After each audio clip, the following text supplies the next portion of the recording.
En aquesta activitat que es titula Aperitifs festius saludables i sostenibles.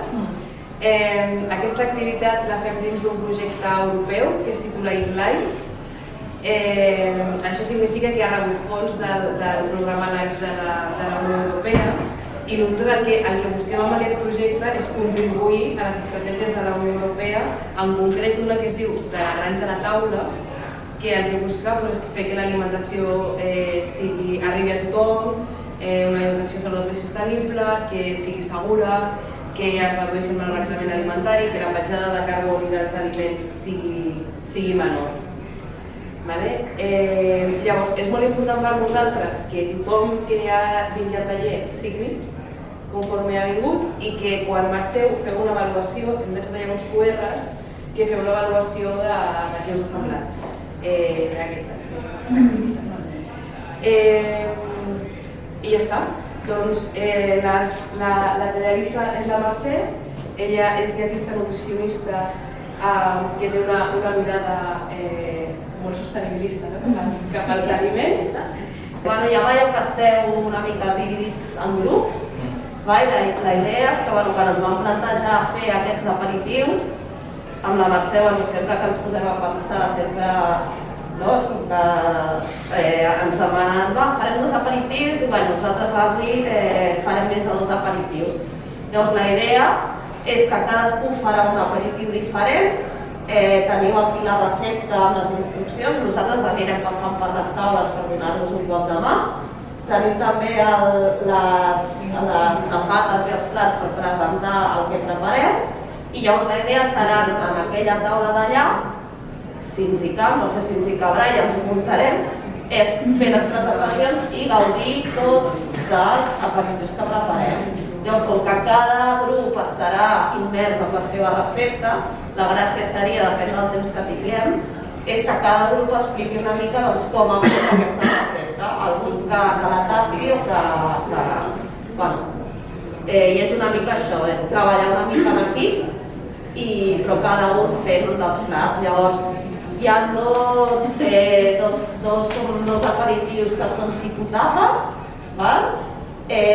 La base, l'objectiu que ens vam plantejar amb la Mercè per elaborar aquests aperitius d'avui és obviar el pa, si no hi ha res fet amb pa, que no és el recurs fàcil, moltes vegades quan fem aperitius de pica-pica, doncs utilitzar el trosset de pa o la tartaleta, llavors en aquest cas no n'hi ha, i que fos una base totalment vegetal, excepte el iogurt i el kefir, no hi ha cap tipus de... no hi ha proteïna animal. Considerem també que aquests dies festius ja abusem bastant del que és la proteïna animal, ja tenim els primers i els segons que sempre es donen proteïna animal, doncs és interessant que els aperitius previs a aquests àpats tinguin un punt més vegetal per fer passar millor tot.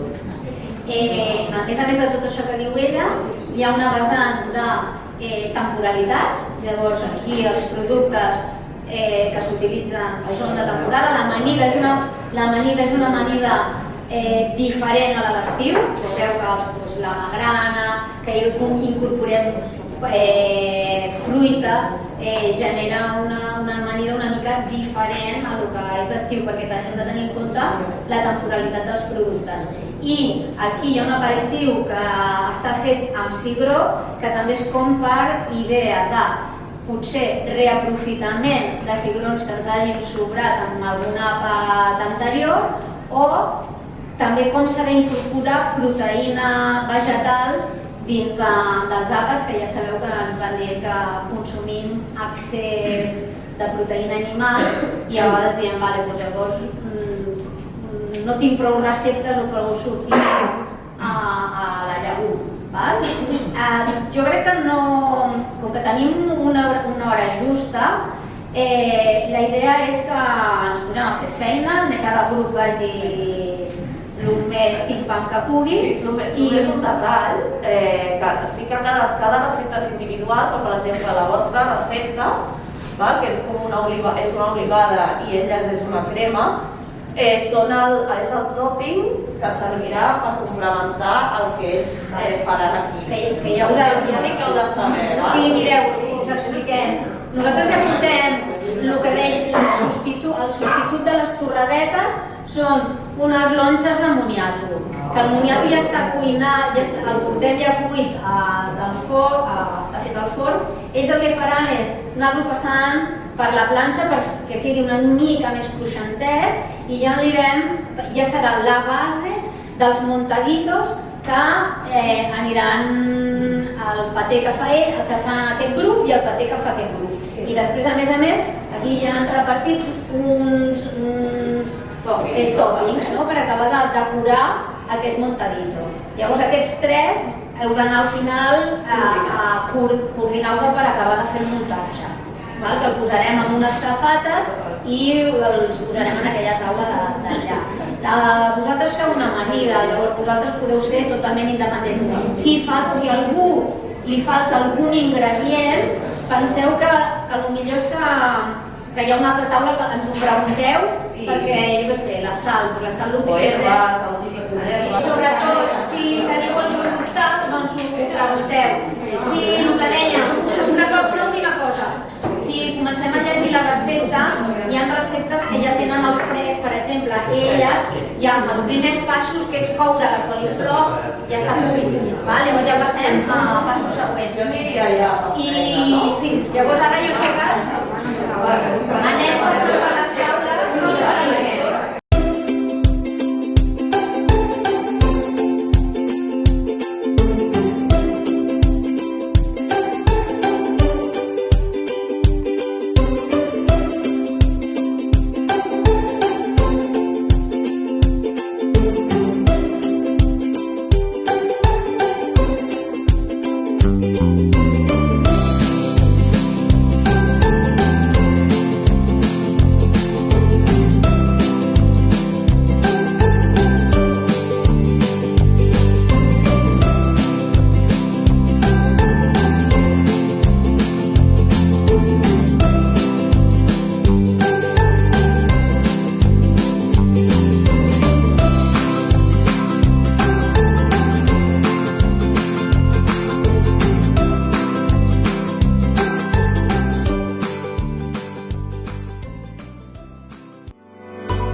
set, que potser ja tots ho sabeu.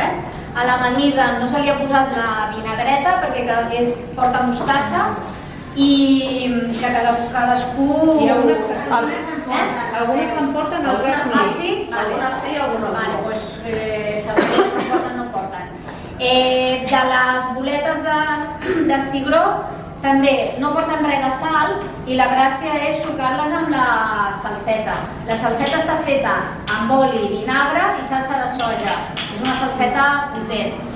Aquestes boletes, quan es fan i es deixen reposar una estona, s'assequen i llavors això que fa de posar-li el pinxito queda molt maco i funciona. Ara, com que ho hem fet molt ràpid i encara potser estan molt humides, vigileu, perquè igual l'agafeu i del camí cap a la boca, vull dir que vigileu. És l'única cosa com a dir. Els montaditos crec que només és tan fàcil com agafar-lo i menjar. I de la crema de xocolata veureu que en funció de si li hem posat més o menys iogurt, qualla aquesta crema, si no li posem iogurt no queda crema sinó que queda tipus flam perquè qualla. Qualla només per la textura. Fa de gelatina el caqui. Nosaltres li hem posat iogurt, no sé si n'hi hem posat gaire o no, perquè per el que tinc brut a l'aigüera veig que ja està solidificant bastant, però... Bueno, que estarà bo igual. Però... Sí, però una gelatina, més aviat és tipus gelatina. I, bueno, no sé, el que deia la Desiree, les receptes us les passarem per correu electrònic perquè tingueu el detall. Si algú necessita fer alguna... Bueno, primer tasteu, però jo crec que sí. Bueno, ja està, em sembla que ja està. Que estan que tasteu i pugueu marxar.